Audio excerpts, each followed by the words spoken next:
And Susan Michelle, this mic is all yours. Hi, this is Susan Michel. I am here in Western Massachusetts. It is great to be here as always. I am the author of my newly released book, Surrender to Joy: From Suicide to Serenity. It is based on the principles of A Course in Miracles, which we are here to talk about, which is a text that I personally have been studying for 33 years.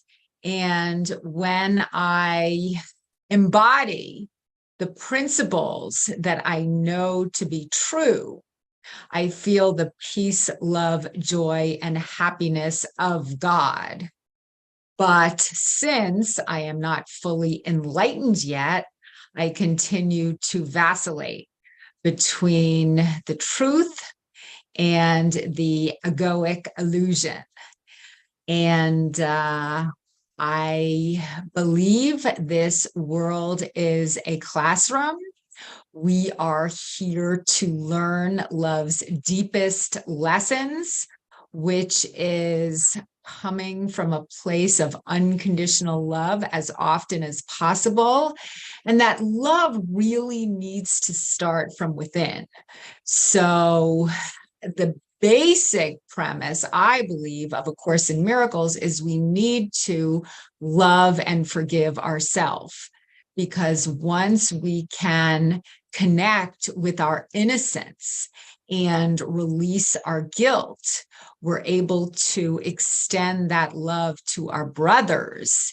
And that is what a miraculous life entails. That is what the meaning of miracles is, when we can feel the essence of God within and extend that love to our brothers. That's where we feel our true empowerment.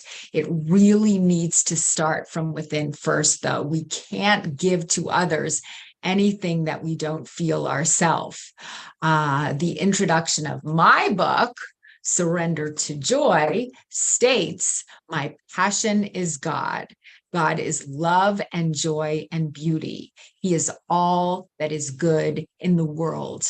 Everything else is our own miscreation. When we are filled with joy, we are connected to God. When we are not joyful, we have lost our connection to all that is real. This is my message. It can be clarified with 3 simple words: surrender to joy. There is nothing to find. All we need to do is surrender. There is nothing to find in the world because there is no world. The external world that we see is nothing more than a reflection of an internal condition. So it starts from within. It's very important to plug ourselves into the God socket first thing in the morning. And when we come from that place of peace, love, joy, and happiness, we go into the world and we see the innocence and the beauty within everything and everyone we come across.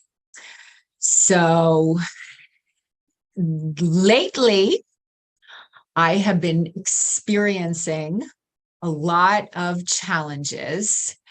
A lot of my darkness is coming to the surface yet again for healing purposes. And I like to read the part in A Course in Miracles that speaks about darkness, because this is a huge lesson in my own life. Jesus writes in chapter 1, Roman numeral 4, the escape from darkness. Jesus writes, the escape from darkness involves two stages. First, the recognition that there is nothing I'm going to start again. I just got a pop up on my computer. Excuse me. I'm going to cancel this little pop up. Okay, one more time. The escape from darkness involves two stages. First, the recognition that darkness cannot hide. This step usually entails fear. Second, the recognition that there is nothing you want to hide, even if you could. This step brings escape from fear. When you have become willing to hide nothing, you will not only be willing to enter into communion, but will also understand peace and joy. I think so many of us do our best to appear all together on the outside. I know I do in so many ways. But what A Course in Miracles is telling us is that when life triggers us, which it is constantly doing, it's so important to keep it real and give that unhealed pain to God so He can allow healing to take place. This morning I woke up in a little bit of a funk, and I did the lesson of the day. Today's lesson is lesson number, make sure to get this right, lesson 300 is today's lesson. And what today's lesson states is only an instant does this world endure. And this is a thought which can be used to say that death and sorrow are the certain lot of all who come here, for their joys are gone before they are possessed or even grasped. Yes, this is also the idea that lets no false perception keep us in its hold, nor represent more than a passing cloud upon a sky eternally serene. And it is this serenity we seek, unclouded, obvious, and sure today. So, that's the subtitle of my book also, From Suicide to Serenity. I mean, we here on earth have a lot of egoic thought pervading these surroundings. And Course in Miracles tells us that God is always guiding us. God is always directing us, that His will is really the same as our will. And when we can surrender our will with a small w to His will with a capital W, we can really step into the flow of life and allow God to guide us, and we can experience heaven on earth. But I think there is a discipline involved in doing this. And, prayer is our way of talking to God. Meditation is our way of listening to what He has to say. I mean, what meditation does for me anyway, it allows me to stop that loud chit-chat of the ego and listen to that clear and confident voice of God that I always have access to when I release my fear. And that's something that has been coming up for me lately. I've been feeling just a lot of fear. And I know that it's not real, As I say time and time again, we have the Holy Spirit on one shoulder, we have the ego on the other. The ego is not real. The Holy Spirit is always there guiding and directing us, but we need to, I guess, discipline our minds to focus on the love. We don't have to analyze the darkness. When we start analyzing the darkness, the ego sucks us in. What we do need to do is just turn on the light and focus on the peace, love, joy, and happiness, and realize that whenever we really need answers, those answers are within us. I was skimming through my 33-year-old Course in Miracles book that I show sometimes. It's all tattered, it's all torn. The inside of the text has highlights and marks and arrows, and I love this book because all the paragraphs that have really helped me in my learning the course are highlighted and underlined. And I was reading over some of my favorite paragraphs, even though they're all good. I was reading over some of my favorite paragraphs before today's talk. And this one paragraph here is about fear. It's in chapter number 2, and it's called Cause and Effect. And Jesus writes, "You may still complain about fear, but you nevertheless persist in making yourself fearful. I have already indicated that you cannot ask me to release you from fear. I know it does not exist, but you do not. If I intervene between your thoughts and their results, I would be tampering with the basic law of cause and effect, the most fundamental law there is." So I really need to just take note of this basic principle. Projection makes perception. I am always creating my own reality. Everything that I see in the external world is nothing more than a reflection of my internal condition.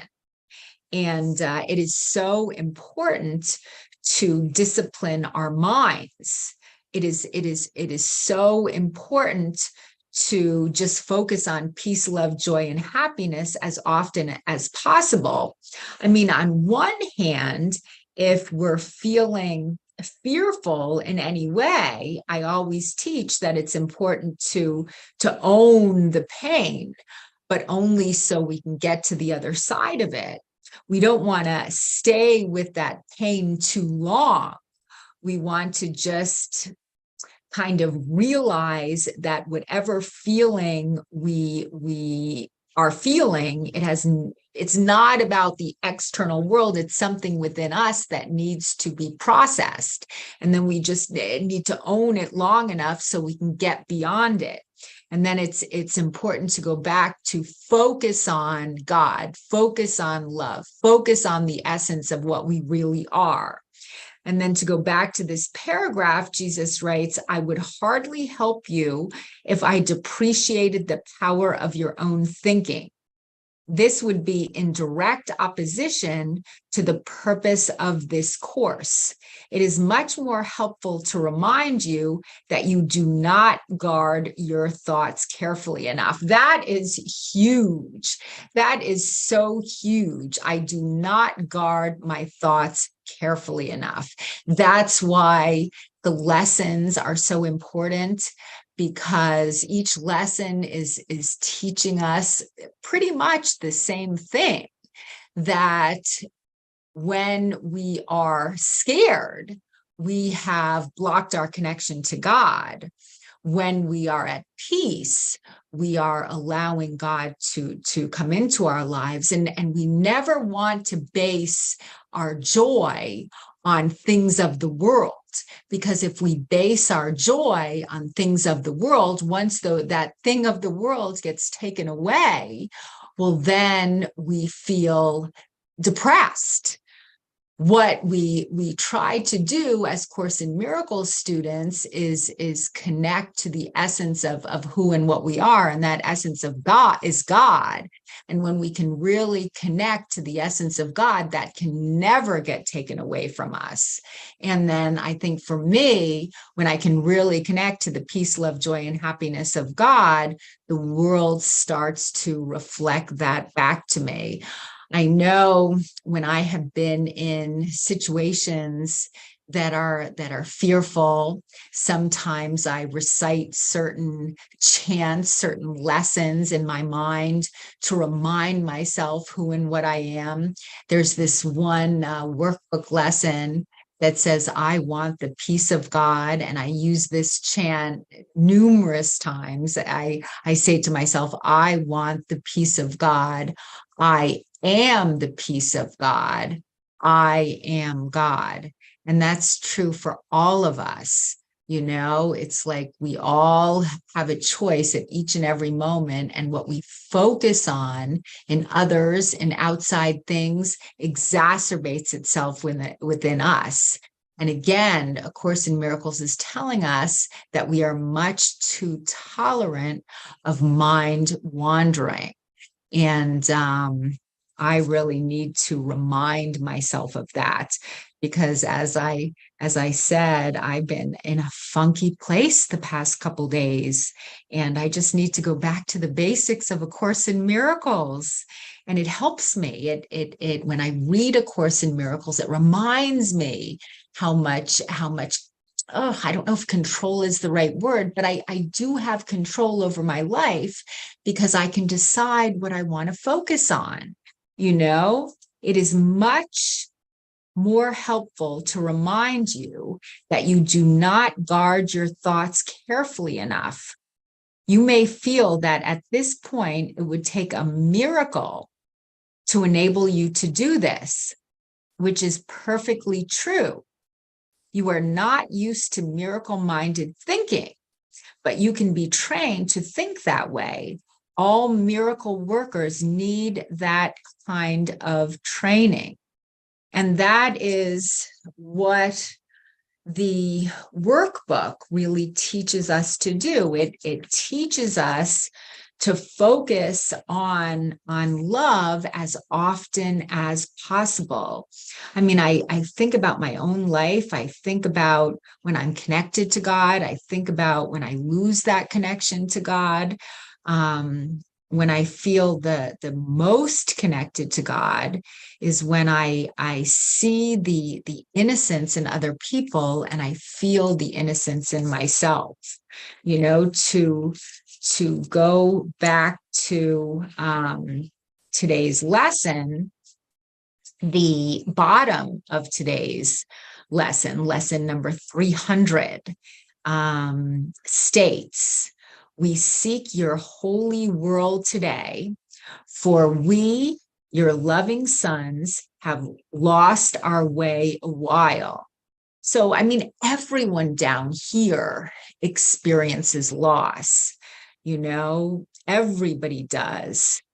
But when we are in a place of darkness, you know, sometimes when we're in a place of darkness and we're really open to God in a deep way, it's an easier time to connect, because sometimes when we are in a place of darkness, we just have this vulnerability about us that allows God to come into our heart and heal our lives.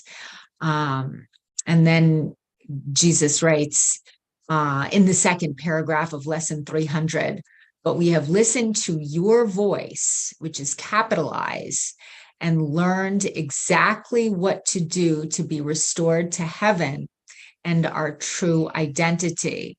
And we give thanks today. The world endures but for an instant.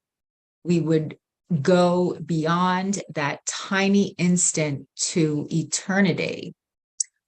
Only an instant does this world endure.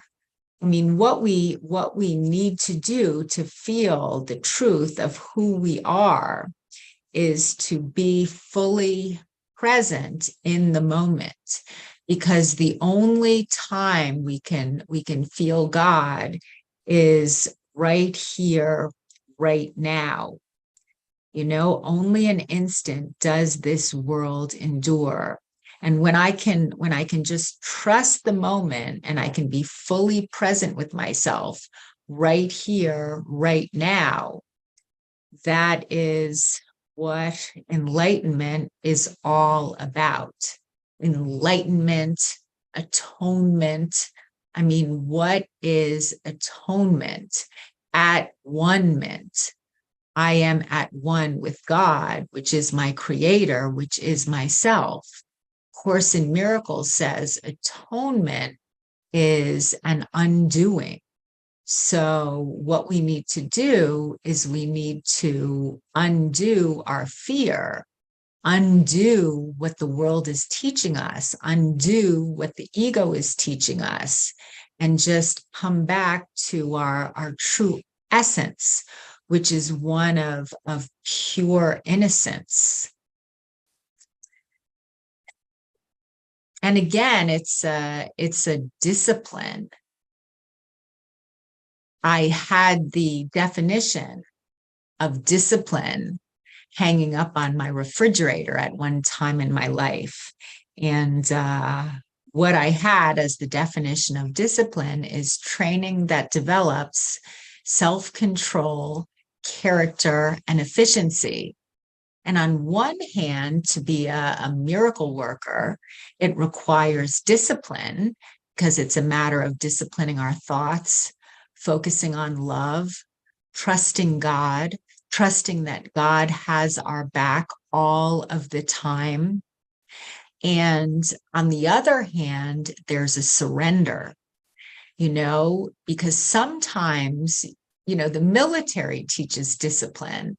My husband was a Marine, and I have so much respect for our military. And I know there is so much discipline involved in the military, protecting our country, doing great things. You know, to be a miracle worker, we need to discipline our mind, but we also need to surrender. There's this balance between complete discipline and surrender, because if you're too disciplined, you're relying on your own strength and you're not giving over your will with a small w to his will with a capital W. So on one hand, you need to discipline your mind to focus on the good, to focus on the beauty, to focus on the joy, to focus on the light. When the ego starts to rear his ugly head, you need to just kind of gently release it. But on the other hand, surrender is also very, very important. So it's a combination of disciplining yourself and your mind without being too controlling. Because when we start to try to control events, when we start to try to control circumstances, we're actually relying on our own power, and we're not allowing God to guide us. So to become a miracle worker, which is the essence of who we are, on one hand, we want to discipline our minds to focus on peace, love, joy, and happiness whenever possible, to trust that God has our back at all times, to keep ourselves plugged into the God socket. But on the other hand, we need to surrender to a power greater than ourselves, because we can't do anything on our own. You know, when we try to do things on our own, life becomes a struggle. we have to push, we have to put so much effort into all these little things that there's no flow involved. It's just a struggle. It's just a push. And I've spent so much of my life in that struggle mindset. I've spent so much of my life in the having a need to prove myself, to prove my worth, to prove that I'm good enough. I think I consider myself to be the ultimate perfectionist. I have to be perfect so I'm worthy of love. But it's not about that. When we push too hard, when we try too hard, we're blocking God. When we can discipline our minds to focus on the love, to focus on the light, to focus on the truth, and we can surrender to a power greater than ourselves, that's how we stay in the flow of life. And I've had many times, I should say, many times in this lifetime when I've been in the flow of life. And I know how it feels. I remember how it feels. I remember how I feel connected to all things on such a deep level. And as I talk about it, I'm kind of bringing that energy to me. And this is what life is supposed to be like. Life is supposed to be, life is supposed to be fun. I mean, it really is. It's supposed to be joyful. And I think, as A Course in Miracles tells us over and over again, how do we start reconnecting to that place if we've lost our connection with God? Well, forgiveness is the fastest and easiest way, but all forgiveness is self-forgiveness. I think part of the reason that I've been experiencing a lot of anger lately is because I'm dwelling on ways that I have been victimized. And I feel self-righteous sometimes when I focus on ways that I have been victimized. But what I need to do to reconnect to God, to plug myself back into the God socket, is to forgive those people, and ultimately by forgiving those people who I think have victimized me, I'm forgiving myself. I'm forgiving myself for the mistakes I think I made. I mean, when it comes to the end of this lifetime, it's like in that movie, American Beauty, with Kevin Spacey. Yeah, he lives this life where there's a lot of drama, and he has a lot of problems and a lot of challenges, and then at the very end of the movie, when you think things couldn't get any worse, he gets shot in the head. I know I just gave away the movie. It's an old movie. Hopefully, most of you have probably seen it. He gets shot in the head at the end of all the drama he goes through, at the end of all the heartache he experiences. At the very end of the movie, he gets shot in the head. But then, Course in Miracles states its truth. The only thing that he remembers is the love. With all of the turmoil he had with his wife, Annette Bening plays his wife in that movie, the only thing he remembers is the love that they exchanged. With all the turmoil he experienced with his daughter, the only thing that he remembers is the love that they exchanged. The only thing that he remembers is the kindness. The only thing that he remembers is the good. The only thing that he remembers is the innocence. And he's not even angry at the man who shot him in the head. He's just remembering all the love. And the love wasn't any grandiose things. It wasn't him, getting a promotion. It wasn't him, I don't know, doing great things in the world. The love had to do with all the little things, all the little moments, all the little moments that were based on love. A Course in Miracles says there is no order in the difficulty of miracles, or there is no order in miracles. Anything that is based on love is a miracle. So what Kevin Spacey was remembering, he was remembering everything that happened in his life that stemmed from a foundation of love. And he died in peace. He was lifted into heaven. And that's what we have to remember. I mean, what we need to focus on is we need to focus on the love in our life. And by focusing on the love in our life, the experience of love is going to exacerbate itself, and we're going to feel more and more love. That's the way to connect to the flow of life. Focus on the love in our life. And I'm so grateful for that. I mean, as A Course in Miracles says, it is now just about 1:30.